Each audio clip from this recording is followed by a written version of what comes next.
third was the rookie fourth-round pick out of Mississippi State named Dakota Prescott. Right. Really? Okay, so third best QBR, and then he catapults all that into, they got the bye, obviously. They were the top seed. Yeah. And they get a home playoff game against, unfortunately, Aaron Rodgers. The team that they had beat earlier. You was crowing for a week about that game. Because both Zeke and Dak were rookie extraordinaires in that game. And Aaron Rodgers wasn't really very good in that game, and he's typically a Cowboy killer. Well, he turned back into just that in the home playoff game when my team wasn't ready and fell behind 21-3. That was under Jason Garrett, old 8-8 Jason. And yet, if you look hard at what happened in that game, Dak was really good in that game. 24-38 for 302, 3 touchdowns and a pick and a QBR of 74 on a scale of 0 to 100. Trust me, for your first ever playoff game against Aaron Rodgers, it's pretty great. He brings them all the way back to a 31-all tie. What do you think I'm thinking? I'm out of my mind, right? And it took 2 intergalactic field goals, the 2 weirdest field goals I've seen in the history of field goal kicking by Mason Crossbar from 51 yards and 54 yards to win it. And both of them looked like they were going to miss off his foot. One looked like it was a dying quail to the right, and the other one looked like a duck hook that suddenly moved back inside the left upright. Okay, so it took that, and it took that incredible 3rd and 32 play that Aaron pulls off to Jared Cook. It took all that to beat Dak Prescott that year, right? Yeah, but Skip, what have you talked about? You even said you were down 21-3. That's been his MO. He falls woefully behind, have great numbers, and you look at it. I thought the defense didn't show up, but to your point, he did get the football. He did get the ball. You just said, you look at his numbers, he was 24-38, 302, this many touchdowns, only 1 pick. So if you just looked at the stats, but if you saw the first half, he was terrible. Went back great. That was the best offensive line in football. It was. It just flat out was. I give you that. They could pass block. They could run block. Tyler Smith, the Smith kid, was at the peak of his powers. Zach Martin was unbelievable. He was de facto the best guard in football, and the center was one of the 2 best centers in football. So your offensive line was solidified. You could run it. You could throw it. And it was tailor-made. It was set up on a platter. Everybody, this is the year of the Cowboy. Troy Aikman, our former colleague here, was talking about how great this team looked. Reminded him of those 90s Cowboys with the ability to run it and throw the football. And then what happened? The same thing has happened. You go back and look at that 2016, and you look at it now. Fall woefully behind, have great numbers, but they lose. Throw for 447, they lose. Throw for 432, and they lose. Have the 2 highest throwing single season game and back-to-back. And what? Okay. If I'd ask you this question, and I will also remind you, we ended up shooting a commercial in that offseason that was based upon Dak's rookie year, where I was just crowing about it, saying it was the greatest rookie year I'd ever seen, because it was. And because of what happened the next year, that commercial got pulled and never aired after we spent an entire Saturday. Entire Saturday, we spent like, what, 8 hours, 10 hours, whatever it was, making this commercial. We shot lines over and over and over and over again till we thought we got something, or at least they thought they had something. And it never aired because Zeke ended up getting suspended. And once Zeke went out for not 2 games, 6 games. It was a 6-game suspension. If you start looking at what started happening, remember they went to Atlanta and they couldn't block Claiborne coming off the edge.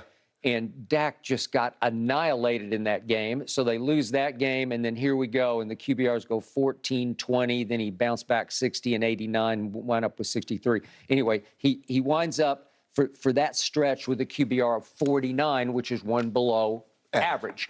And he reverted back to a little below average as a quarterback, including the debacle of a Thanksgiving Day game at home. We've had a bunch of those lately against Phillip Rivers and the Chargers. Remember this one? And they just looked incompetent. They looked non-competitive in that game. They just couldn't compete. And Dak was horrendously bad. So it shook my foundation because it shook my faith in him. But then now we spin into 2018, and he's struggling early. And then Jerry pulls off the trade of the year. He goes and gets Amari. Okay, it cost him, but he got it. Right. And they stunk it up the first game when Amari hadn't been able to practice against Tennessee on Monday night at home. Remember? Yep. That was a debacle. Yep. And yet, then they go to Philadelphia against their arch rival next week, and they win and they take off. And Dak took off because down the stretch, he was one of the, I don't know, he was top 3 quarterback with Amari Cooper as the new security blanket.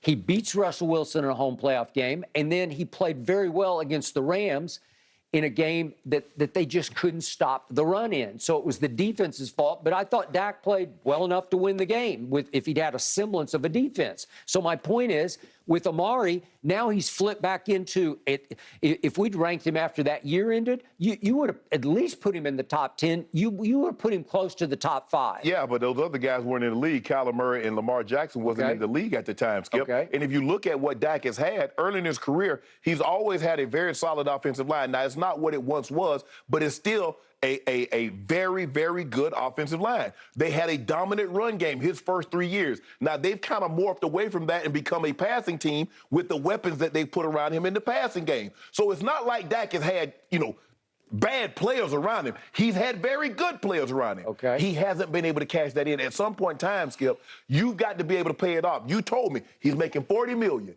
Now, at $40 million, he made 75. Okay, he made 75. He made $75 million last year. At some point in time, Skip, it's not going to be just good enough to win the division and go out in the first round. If you're that dude, if you're top 10, you've got to advance at some point in time past the first round. Okay, I got it. So let's spin forward now. I just went through 2018. Let's get to 2019, shall we? Because it's more to your point.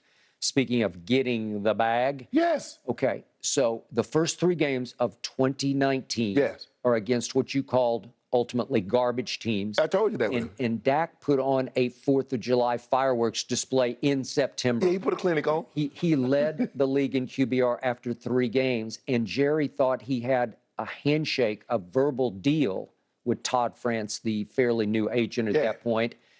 And all of a sudden, the deal was off the table because Dak and company are saying, wait a second, hold the phone, Jerry. We think we're about to deserve a whole lot more. We're going to bet on ourselves. Dak pulled an Elon Musk on you. He did. He backed out of the deal. He backed out of the deal. And guess what? He backed right into trouble because he bet on himself. And actually, to my way of thinking, he lost. Because down the stretch that year, they went 5-8, and he stunk and stunk and stunk worse.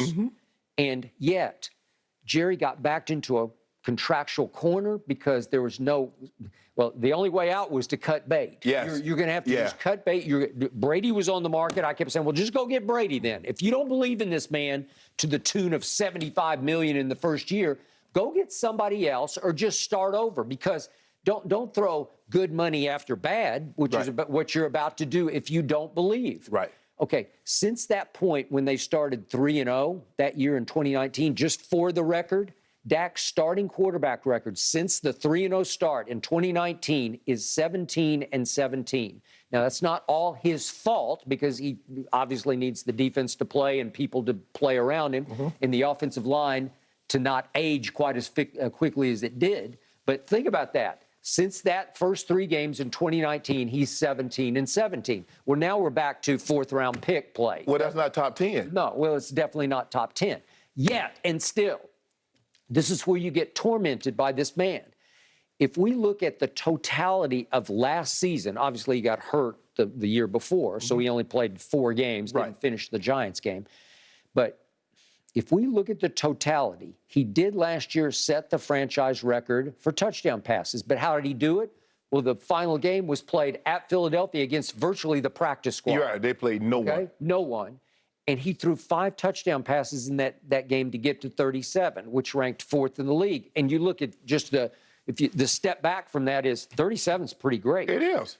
37, what do you have, 37 and 11? Yeah, and they led the league in points scored. They led the league in yards gained. And he wound up for the whole season 11th in QBR, which is obviously on the edge of the top 10, okay? But you would think, Skip, a guy, you said he finished 11th, a guy with 37 and fewer than 12 interceptions, you would think that his QBR would be a lot higher than that. You think he'd be top 5? Yes. I would agree. What happened was, to your first point, Denver happened out of nowhere. You want to talk about me getting shell-shocked and blindsided and thunderstruck by what I was watching? Your Broncos come in, and they're playing okay, but I didn't see this. No. The Cowboys were prohibitive favorites in the game. I think they were double-digit favorites, as I recall. And it's 30-0 Denver early in the fourth quarter. 30-0. Right. And Dak has a QBR at the end of the game of 19. And they go to Kansas City, he has a QBR of 9. And then the Raiders at home, he has a 43, which wasn't terrible, but they win the toss in overtime, and they just crap out. They did nothing. He did nothing. He went 3 and out. Yeah. And it's all of a sudden Raiders' turn to win the game.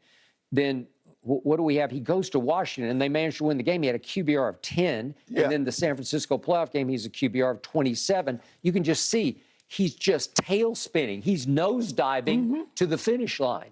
Where was that? Is it because he wasn't in shape and now he's in the best shape of his life? Well, it's all I got to hang my helmet on at this point is I got to believe he just sort of hit the wall, hit the physical wall. Well, maybe this year he won't hit the physical wall. So my point to you is I have seen stretches of maybe top 5 play. I've seen stretches. Yeah. I've seen proof of it, that he's capable of doing that. Yeah. But I don't see it in the biggest picture because... You don't see it consistent enough. Well, again, these anonymous quoters here are talking about consistency. Well, isn't it just the opposite? Yeah, it absolutely is the opposite. Hence, why they always muddling around. There's a reason why they haven't. If he's so consistent, if they're so consistent, shouldn't they get past the first round? I mean, they lose their first. I mean, they did one time. They got past Seattle, but the divisional round, they had the divisional round against the first game against Green Bay. They lose. Last year, 49ers, they lose in the wild card. Okay, so Dak's won one playoff game, which was at home. It was a good game. So he's 1-3, right? He's 1-3. And in that game, he was really good down the stretch. He clutched up and had a big third down run, as you call a quarterback draw run, and then scored himself on the next play from the 1-yard line to win the game 24-22. That's all I got. That's all. In one playoff game going into your 7th year, it shouldn't get you in the top 10, right? Shouldn't you have a little more postseason resume to back you up? You would think. But I'm trying to, I don't think anybody thinks that he should be higher. I think the majority of the people will think, even the Cowboys fans think that he should be lower. I will admit, as a lifelong diehard Dallas Cowboy fan, when my eyes lit upon Dak Prescott 10th, I was shocked. And you could argue I was pleasantly shocked because I'd like to believe that that's going to happen this year. Right. But I was shocked nonetheless. I'm much more of a Lamar fan than you are. Right. But I still think Lamar is better than Dak. I can't make the case. Lamar Jackson ended up having a quote-unquote bad year last year. They were the most injured team in football. Right. You know it, and I know it. But Skip, before he started dealing with those injuries, they were the #1 seed in the AFC. They were. Okay? He did that. Okay, but he missed the last 6-odd games with an ankle injury, and all of a sudden it's out of sight, out of mind, so he doesn't make even 10th. Shannon, he won the MVP. He's got that unanimously. On his resume is the MVP of the NFL. Well, Dak has never come close to winning the MVP, so how can you do that? What is it about Lamar? And it doesn't speak well for Lamar now that he's representing himself, trying to get his money, right? Well, doesn't he deserve at least as much money as Dak Prescott got? Yeah, and but he's starting to feel like he's not going to get it. He's looking at the guy that's #9, though. He's looking at that. And Steve Bisciotti is like, I cannot believe Deshaun Watson. I cannot believe Jimmy and D. Haslam did this to us. Because first of all, there are other quarterbacks that's going to be coming up. Joe Burrow.